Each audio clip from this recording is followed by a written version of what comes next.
Hello students, it's Anuradha ma'am here. Welcome to my YouTube channel Made Concept Easy. आज के video lecture में एक बहुत important topic discuss करूंगी जिसका नाम है open university ODL, open distance learning. देखो, यूजुअली 12th पास करने के बाद बच्चों के दिमाग में क्वेश्चन अराइज होता है कि वो अपनी ग्रेजुएशन की डिग्री ओपन यूनिवर्सिटी से ले या फिर रेगुलर यूनिवर्सिटी से। इसका कोई फिक्स आंसर मेरे पास नहीं है। मैं आपको बताऊंगी कि किन किन सिचुएशन में आपको ओपन यूनिवर्सिटी के लिए ऑप्ट करना चाहिए और किन सिचुएशन में आपको रेगुलर यूनिवर्सिटी में एडमिशन लेना चाहिए। आज मैं आपको ओपन यूनिवर्सिटी के एडवांटेजेस और डिसएडवांटेजेस डिटेल में एक्सप्लेन करूंगी। कौन से बच्चे हैं जिनको ओपन यूनिवर्सिटीज में जाना चाहिए और कौन से बच्चे हैं जिनको रेगुलर यूनिवर्सिटीज में जाना चाहिए।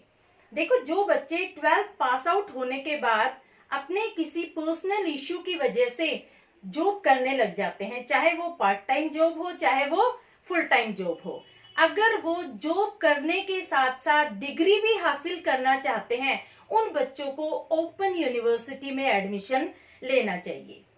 क्योंकि रेगुलर यूनिवर्सिटी में आपको डेली कॉलेज जाना होगा, वहां आपको 75% अटेंडेंस बनानी होगी। वहां जो प्रोफेसर आपको असाइनमेंट देंगे, आपको वो असाइनमेंट्स कंप्लीट करने होंगे। तो रेगुलर यूनिवर्सिटी में आप एडमिशन नहीं ले सकते अगर आप जॉब कर रहे हैं तो। दूसरा, अगर आप 12th पास आउट होने के बाद किसी कॉम्पिटिटिव एग्जाम की तैयारी करना चाहते हैं, सिविल सर्विसेज की तैयारी, UPSC, SSC exam, banking, railway, किसी भी गवर्नमेंट जॉब की आप तैयारी करना चाहते हैं, तो भी आप ओपन यूनिवर्सिटी में एडमिशन लेकर अपनी ग्रेजुएशन की डिग्री ले सकते हैं। क्योंकि रेगुलर में आप नहीं जा पाएंगे, यहाँ आपकी जो तैयारी है वो डिस्टर्ब हो जाएगी, आप टाइम मैनेज नहीं कर पाएंगे। क्योंकि जब आप कॉम्पिटिटिव एग्जाम की तैयारी कर रहे हैं तो आपके लिए टाइम बहुत प्रेशियस है। आपको फुल टाइम चाहिए कॉम्पिटिटिव एग्जाम की तैयारी के लिए भी, और उसके साथ साथ घर बैठकर ही आप पढ़ाई भी कर सकते हैं। तो देखो, ओपन यूनिवर्सिटीज में क्या होता है कि ऑनलाइन आपका एडमिशन हो जाता है, आपको स्टडी मटेरियल ऑनलाइन ही प्रोवाइड करवाया जाता है। सेकेंडली, आपके पास सारा मटेरियल ऑडियो और वीडियो रिकॉर्डिंग में अवेलेबल हो सकता है। आप अपनी पेस के अकॉर्डिंग कितनी ही बार उस वीडियो को देख करके अपनी तैयारी कर सकते हैं। देखो, ओपन यूनिवर्सिटीज में क्या होता है कि आपको रेगुलर कॉलेज जाना नहीं होता है, सिर्फ वीकेंड क्लासेस प्रोवाइड की जाती है। वीकेंड क्लासेस में जाकर के आप अपने डाउट्स क्लियर कर सकते हैं। ओपन यूनिवर्सिटीज भी डिस्टेंस एजुकेशन प्रोवाइड करती है। डिस्टेंस एजुकेशन में क्या होता है कि यहाँ किसी तरह की कोई क्लासेस प्रोवाइड नहीं की जाती, आपको कॉलेज जाने की रिक्वायरमेंट नहीं है, सारा मटेरियल आपके पास अवेलेबल होता है, आपको घर बैठकर सिर्फ पढ़ाई करनी है। आपके पास एक कंप्यूटर होना चाहिए और दूसरा इंटरनेट कनेक्शन होना चाहिए। घर बैठकर आप एग्जाम की तैयारी कर सकते हैं। किसी तरह का आपके पास कोई हेडेक नहीं होता है, कोई ट्रेवलिंग नहीं करनी, कहीं आपको कॉलेज में कोई अटेंडेंस क्रिएट नहीं करनी है। सिर्फ आपको एग्जाम देना है। ऑनलाइन एग्जाम भी हो सकता है और सेंटर पर जाकर भी एग्जाम दे सकते हैं। वो डिपेंड होता है किस कॉलेज का क्या क्राइटेरिया है। समझ में आया? तो डिस्टेंस एजुकेशन में वही बच्चे अपीयर करें, नंबर 1, जो जॉब करते हैं, पार्ट टाइम जॉब करते हैं और आगे अपनी एजुकेशन कंटिन्यू करना चाहते हैं। दूसरा, जो बच्चे अपने कॉम्पिटिटिव एग्जाम की तैयारी करना चाहते हैं, वो बच्चे भी ओपन यूनिवर्सिटी में एडमिशन लेकर के अपनी स्टडीज को कंप्लीट कर सकते हैं, अपनी ग्रेजुएट की डिग्री को वो ले सकते हैं। इसके बहुत सारे फायदे हैं। ओपन यूनिवर्सिटीज जो डिस्टेंस एजुकेशन प्रोवाइड करती है, उसके क्या क्या फायदे हैं, मैं आपको 1 बाय 1 डिटेल में एक्सप्लेन कर रही हूँ। तो देखो, सबसे पहला फायदा तो है लर्निंग व्हाइल वर्किंग। जब आप जॉब कर रहे हैं उस समय आप अपनी स्टडीज को भी कंटिन्यू रख सकते हैं, क्योंकि आप जॉब में टाइम लगा रहे हैं। दूसरा, आप अपनी पढ़ाई घर पर आकर कर सकते हैं, आपके पास इंटरनेट अवेलेबल है, आपके पास कंप्यूटर अवेलेबल है, आपको कहीं किसी कॉलेज में जाने की जरूरत नहीं है। तो यहाँ आप नौकरी के साथ साथ अपनी पढ़ाई भी आगे कंटिन्यू कर सकते हैं। दूसरा पॉइंट आता है फ्लेक्सिबिलिटी ऑफ टाइम। देखो यहाँ टाइम की बहुत ज्यादा फ्लेक्सिबिलिटी है, आप अपनी सुटेबिलिटी के अकॉर्डिंग पढ़ाई कर सकते हैं।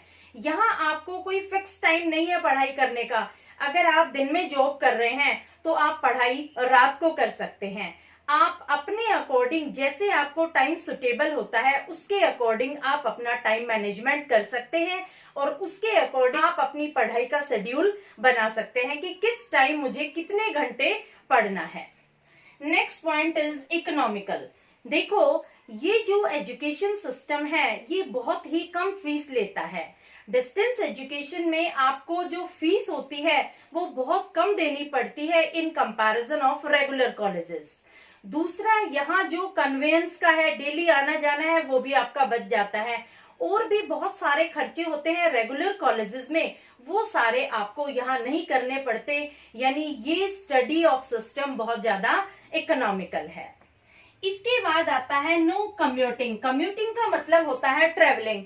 रोजाना आपको भीड़ भाड़ में जाने की जरूरत नहीं है, ना ही आपको रिक्शे में जाना है, बस पकड़नी है, मेट्रो पकड़नी है या फिर किसी ट्रेन से बाहर जाना है। आपको कहीं किसी प्रकार का कोई हेडेक नहीं होता। आपको अपना स्टडी मटेरियल लेकर घर बैठना है अपने कंप्यूटर और इंटरनेट सिस्टम के साथ। बस इंटरनेट सिस्टम प्रॉपर होना चाहिए और आप घर पर आराम से पढ़ाई कर सकते हैं। इसके बाद आता है study from anywhere in India and abroad. अब देखो यहाँ प्लेस की फ्रीडम है। आप किसी भी गांव में रहते हुए, किसी रिमोट एरिया में रहते हुए किसी भी शहर में एडमिशन ले सकते हैं। वहां से आप कंटिन्यूटी में अपनी पढ़ाई कर सकते हैं, क्योंकि आपको यहाँ पढ़ाई सिर्फ अपने कंप्यूटर से करनी है। यहाँ आपको किसी कॉलेज में जाने की जरूरत नहीं है। यहाँ तक कि आप इंटरनेशनल लेवल पर भी पढ़ाई कर सकते हैं। अगर आपको अपनी स्टडीज इंटरनेशनल लेवल पर कंटिन्यू करनी है तो आप वहां एडमिशन लेकर इंडिया में रहते हुए अपनी स्टडीज कंटिन्यू कर सकते हैं। यहाँ कोई प्लेस की रेस्ट्रिक्शन नहीं है कि जहां आप रह रहे हो वहीं आपको एडमिशन लेना है। नहीं, आप कहीं भी रहते हुए पढ़ाई कंटिन्यू कर सकते हैं। इसके बाद आता है opportunity to study at your own pace. देखो पेस का मतलब होता है स्पीड। हर बच्चे की एक लर्निंग एबिलिटी होती है। हर किसी की स्पीड एक दूसरे से वेरी होती है। कुछ बच्चे बहुत इंटेलिजेंट होते हैं, बात को बहुत जल्दी ग्रेस्प कर लेते हैं। कुछ बच्चों को कंसेप्ट क्लियर करवाने में टाइम लगता है। लेकिन यहाँ क्या है कि आप अपने अकॉर्डिंग, अपनी स्पीड के अकॉर्डिंग इंटरनेट से पढ़ सकते हैं। आप एक वीडियो लेक्चर कई बार देख करके अपना कंसेप्ट क्लियर कर सकते हैं, क्योंकि यहाँ आप अकेले हैं। रेगुलर कॉलेज में क्या होता है, बहुत सारे बच्चे होते हैं, कुछ बच्चे हेजिटेट करते हैं अपने डाउट क्लियर करने में। तो वहां क्या होता है कि बच्चे पीछे रह जाते हैं, वो अपने डाउट्स क्लियर नहीं कर पाते हैं और उनकी जो प्रॉब्लम होती है वो एज इट इज रह जाती है, क्योंकि वो हेजिटेट करते हैं प्रोफेसर से अपने डाउट पूछने में। यहाँ पर फायदा क्या है कि आप अपनी स्पीड के अकॉर्डिंग अपनी पढ़ाई कर सकते हैं। क्लियर? तो समझ में आया ओपन यूनिवर्सिटी में एडमिशन लेने के क्या फायदे हैं। यहाँ सिर्फ वीकेंड क्लासेस प्रोवाइड की जाती है।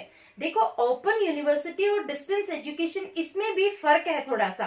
क्या फर्क है? ओपन यूनिवर्सिटी में आपको वीकेंड क्लासेस प्रोवाइड की जाती है, यहाँ जाकर आप अपने डाउट्स क्लियर कर सकते हैं। लेकिन अगर आप डिस्टेंस एजुकेशन कर रहे हैं तो वहां आपके डाउट्स क्लियर करने के लिए कोई टीचर अवेलेबल नहीं होगा। तो ये आप ध्यान रखना, आपको ओपन से पढ़ना है या डिस्टेंस से पढ़ना है। ओपन में क्या होता है कि आपको 75% अटेंडेंस भी क्रिएट करनी होती है। यहाँ सिर्फ जो मटेरियल होता है वो स्पीडी आपको पढ़ाया जाता है। देखो रेगुलर कॉलेज में जो चीज आपको 5 दिन में पढ़ाई जाती है वो ओपन में आपको सिर्फ 2 दिन में पढ़ाई जाएगी। डिस्टेंस में क्या होता है कि आपके पास टाइम ही टाइम है, आप उस चीज को 1 वीक में पढ़ सकते हैं, आप अपनी पेस से पढ़ सकते हैं, आप अपनी टाइम फ्लेक्सिबिलिटी के अकॉर्डिंग उस चीज को तैयार कर सकते हैं। डिस्टेंस एजुकेशन का जो मेन डिसएडवांटेज है वो ये है कि आपके डाउट्स क्लियर करने के लिए कोई टीचर, कोई प्रोफेसर अवेलेबल नहीं होता है।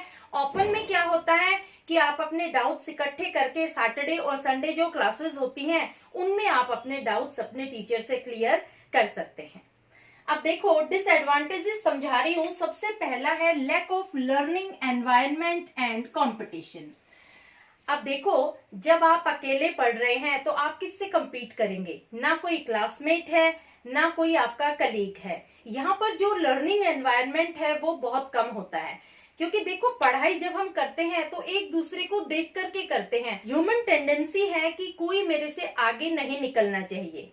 तो जब एक स्टूडेंट दूसरे को आगे जाता हुआ देखता है तो उसके अंदर एक कंपटीशन लेवल अराइज होता है, तो वो ज्यादा मेहनत करता है। यहाँ क्या है, इस चीज की लैकिंग है। यहाँ ना ही कोई आपका कॉम्पिटिटर है, ना ही कोई कलीग है। जो आपको पढ़ना है अकेले पढ़ना है, इसलिए यहाँ प्रॉपर लर्निंग एनवायरनमेंट नहीं है, क्योंकि यहाँ कोई आपका कंपटीशन नहीं है। आप अकेले ही पढ़ रहे हैं, अकेले ही आप सारी तैयारी कर रहे हैं। देखो रेगुलर कॉलेजेस में क्या होता है कि किस तरह से हमें असाइनमेंट्स देने हैं, किस तरीके से हमें अपना काम कंप्लीट करना है, हम एक दूसरे से इंटरेक्शन करके हम अपनी स्टडीज कंप्लीट करते हैं। डिस्टेंस एजुकेशन का सबसे बड़ा लैकिंग पॉइंट यही है कि यहाँ लर्निंग एनवायरनमेंट नहीं होता। जो कुछ करना है हमें अपने लेवल पर ही करना है, हमें सेल्फ मोटिवेटेड होना है। दूसरा, हमारा मोटिवेशन का कोई और पॉइंट नहीं होता, ना ही हमारे कोई क्लासमेट्स होते हैं, ना ही कलीग होते हैं जिनसे हम compete करें।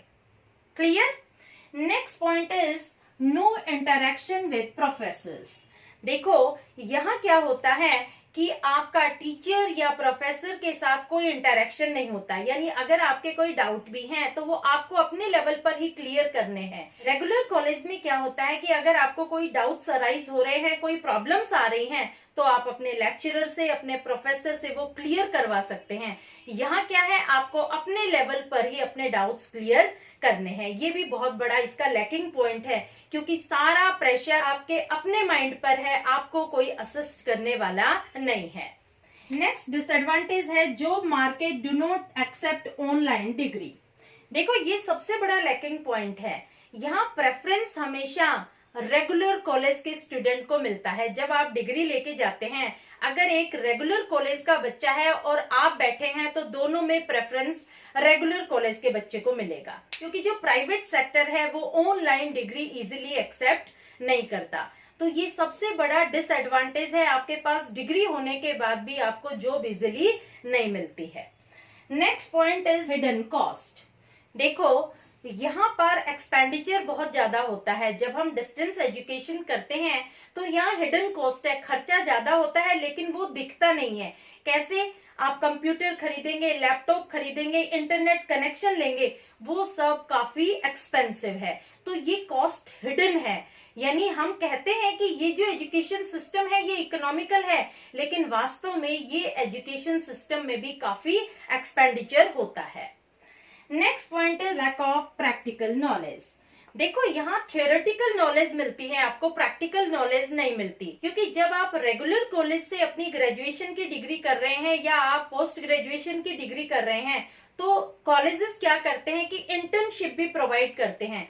वहां आप कैंपस में जाकर के ट्रेनिंग करते हैं। यहाँ क्या है, आप सिर्फ बुकिश नॉलेज ले रहे हैं, आपके पास किसी तरह की कोई प्रैक्टिकल नॉलेज नहीं है। इसलिए ये एजुकेशन सिस्टम उन बच्चों के लिए परफेक्ट नहीं है जो टेक्निकल लाइन में या फिर साइंस की लाइन में जाना चाहते हो, जो डॉक्टर्स बनना चाहते हो, जो टेक्निकल इंजीनियर बनना चाहते हो। उन लोगों के लिए ये लाइन सुटेबल लाइन नहीं है। अब देखो सबसे इम्पोर्टेंट बात आती है कि जब आप कॉलेज चूज कर रहे हैं तो आप किस तरह से कॉलेज चूज करेंगे, क्योंकि बहुत सारी यूनिवर्सिटीज फेक यूनिवर्सिटीज हैं। जब आप यूनिवर्सिटी चूज करें तो सबसे पहले आपको ये देखना है कि ये यूनिवर्सिटी यूजीसी अप्रूव्ड यूनिवर्सिटी है कि नहीं। आप यूजीसी की साइट पर जाकर के उस यूनिवर्सिटी को चेक जरूर करना कि ये यूनिवर्सिटी फेक है या फिर वैलिड है। अगर वैलिड है तभी एडमिशन लेना, अदरवाइज जो डिग्री आपने ली है वो बिल्कुल बेकार होगी, उसकी कोई वैल्यू नहीं होगी। वो डिग्री सिर्फ कागज का एक पन्ना होगी। अगर आपने अपनी ग्रेजुएशन फेक यूनिवर्सिटी से की है तो उस डिग्री की वैल्यू 0 के बराबर होगी। तो जब आप एडमिशन ले रहे हैं डिस्टेंस कॉलेज में, तो सबसे पहले यूजीसी यूनिवर्सिटी ग्रांट कमीशन की साइट पर जाकर के चेक करना कि ये कॉलेज फेक है या फिर वैलिड है। अब देखो सबसे पहले जो ओपन यूनिवर्सिटी इंडिया में एस्टेब्लिश हुई थी वो 1982 में हुई थी, भीमराव अंबेडकर ओपन यूनिवर्सिटी। इसके बाद 1985 में IGNOU Indira Gandhi national open university, ये बहुत बड़ी यूनिवर्सिटी है। Indira Gandhi national open university Delhi में है, बहुत बड़ी यूनिवर्सिटी है। यहाँ जो कोर्सेज प्रोवाइड किए जाते हैं वो हजारों की तादाद में है। इस यूनिवर्सिटी में हर तरह के कोर्सेज प्रोवाइड किए जाते हैं। यहाँ प्रैक्टिकल नॉलेज भी प्रोवाइड की जाती है। देखो, बहुत सारे बच्चे क्या सोचते हैं कि इग्नू सबसे पहले एस्टेब्लिश हुई थी। नहीं, सबसे पहले भीमराव अंबेडकर ओपन यूनिवर्सिटी 1982 में एस्टेब्लिश हुई थी। उसके बाद आई है इग्नू, ये 1985 में एस्टेब्लिश हुई है दिल्ली में। ये बहुत बड़ी यूनिवर्सिटी है, बहुत ज्यादा कोर्सेज प्रोवाइड करती है, बहुत अच्छी यूनिवर्सिटी है। इससे जो डिग्री ले रहे हैं वो डिग्री बहुत ज्यादा वैल्यूएबल मानी जाती है। अब देखो, हर स्टेट में यूनिवर्सिटीज एस्टेब्लिश कर दी गई है, जैसे SMU Sikkim Manipal university, Nalanda university ये बिहार पटना में है, और भी बहुत सारी ओपन यूनिवर्सिटी स्टेट में एस्टेब्लिश की गई है। नेताजी सुभाष कलकत्ता में एस्टेब्लिश की गई है ओपन यूनिवर्सिटी। तो आप अपने प्रेफरेंस के अकॉर्डिंग साइट चेक करें, और साइट चेक करने के बाद ही आप उनमें एनरोल करें।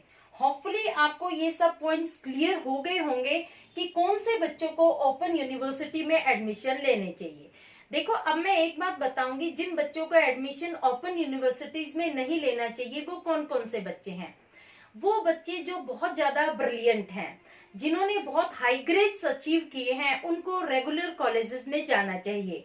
दूसरी बात, ये जिन बच्चों का इकोनॉमिक स्टेटस अच्छा है, जिनको कोई फाइनेंशियल प्रॉब्लम नहीं है, उन्हें रेगुलर कॉलेजेस में जाना चाहिए, क्योंकि रेगुलर कॉलेजेस का प्रेफरेंस हमेशा फर्स्ट प्रेफरेंस होता है, बाद में ही डिस्टेंस एजुकेशन का प्रेफरेंस आता है। होपफुली ये टॉपिक आपको क्लियर हो गया। और भी कोई क्वेरी हो तो आप कमेंट बॉक्स में डाल देना, I will certainly clear that.